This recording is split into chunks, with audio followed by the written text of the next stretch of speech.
Assalamualaikum warahmatullahi wabarakatuh. Kami dari kelompok 6 ingin coba mempresentasikan tugas kelompok kami. Sebelumnya kita dari kelompok 6 ingin memperkenalkan diri dulu. Pertama saya Ahmad Ardiansyah. Saya Muhammad Fikri. Saya Surabian. Saya Maria Masaya saya Najla Putri. Saya Najla Aprilia. Kita akan membawakan materi rencana cadangan contingency planning. Nah, di sini sebelumnya kita menjelaskan apa itu rencana cadangan. Di sini rencana cadangan atau contingency planning itu adalah strategi yang disiapkan sebagai rangkaian antisipatif jika suatu situasi yang tidak diharapkan terjadi, seperti gangguan sistem, bencana alam, serangan cyber atau pandemi. Nah, tujuan utamanya ini di sini kita untuk melindungi kelangsungan operasional organisasi serta meminimalkan kerugian ketika rencana utama tidak bisa dijalankan sebagai mestinya. Ini mengapa rencana cadangan itu sangat penting? Karena rencana cadangan itu di sini untuk menghindari resiko dapat terjadi karena dapat terjadi kapan saja dan di luar kendali kita.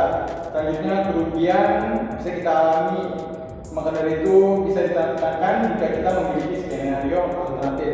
Selanjutnya stakeholder membutuhkan jaminan bahwa organisasi menghadapi keadaan darurat. Selanjutnya di sini memberikan kepercayaan bagi pelanggan dan mitra bisnis. Selanjutnya ada tujuan utama rencana cadangan. Yang pertama yaitu menjamin kelangsungan proses bisnis. Yang kedua melindungi data penting dan infrastruktur. Yang ketiga service of overview of the service and its benefit. Yang keempat memastikan organisasi bisa pulih dengan cepat. Selanjutnya ada komponen utama dalam rencana cadangan. Yang pertama yaitu identifikasi resiko, mengenali potensi ancaman terhadap organisasi. Yang kedua penilaian dampak, menilai seberapa besar dampaknya jika resiko itu terjadi. Yang ketiga strategi respon, menentukan bagaimana organisasi akan merespon resiko tersebut. Dan yang keempat pemulihan operasional, menyusun langkah pemulihan agar proses bisnis dapat berjalan kembali. Dan yang terakhir pengujian dan evaluasi, melakukan simulasi dan pembaruan secara berkala. Lanjut ada proses penyusunan rencana cadangan. Ada satu analisis proses bisnis, yaitu menentukan bagian mana yang paling vital. Ada dua identifikasi risiko potensial, yaitu meliputi bencana alam, human error, dan teknologi lainnya. Dan yang ketiga ada pengembangan strategi alternatif, yaitu menentukan apa yang dilakukan bila skenario buruk terjadi. Dan keempat ada penyusunan dokumentasi, yaitu semua rencana harus tertulis jelas dan mudah dipahami semua pihak. Dan kelima ada pelatihan dan simulasi, yaitu melibatkan seluruh elemen organisasi dalam latihan berkala.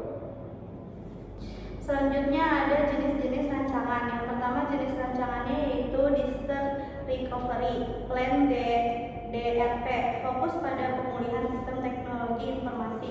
Yang kedua yaitu ada Business Continuity Plan BCP, yaitu untuk menjamin operasional tetap berjalan selama dan setelah krisis. Yang ketiga yaitu Crisis Management Plan, yaitu untuk mengatur komunikasi dan tindakan dalam situasi darurat dan krisis publik.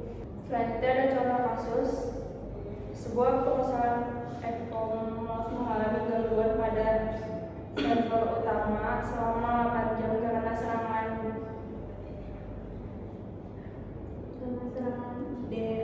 DDoS tanpa rencana cadangan. Mereka kehilangan data transaksi dan kepercayaan pelanggan. Namun setelah menerapkan disaster plan, mereka mampu mengalihkan sistem ke server backup hanya dalam 20 menit dan memberitahu pengguna dengan cepat.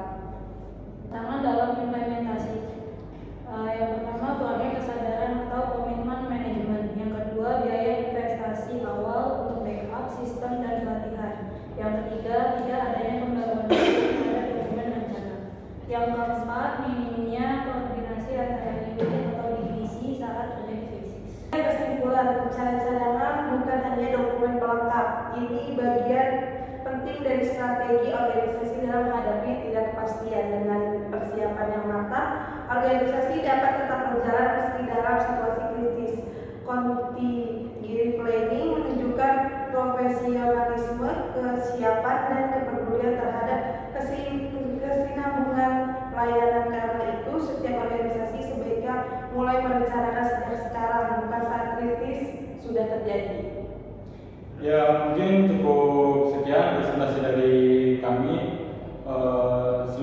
Kurang lebihnya mohon maaf muncul oleh tim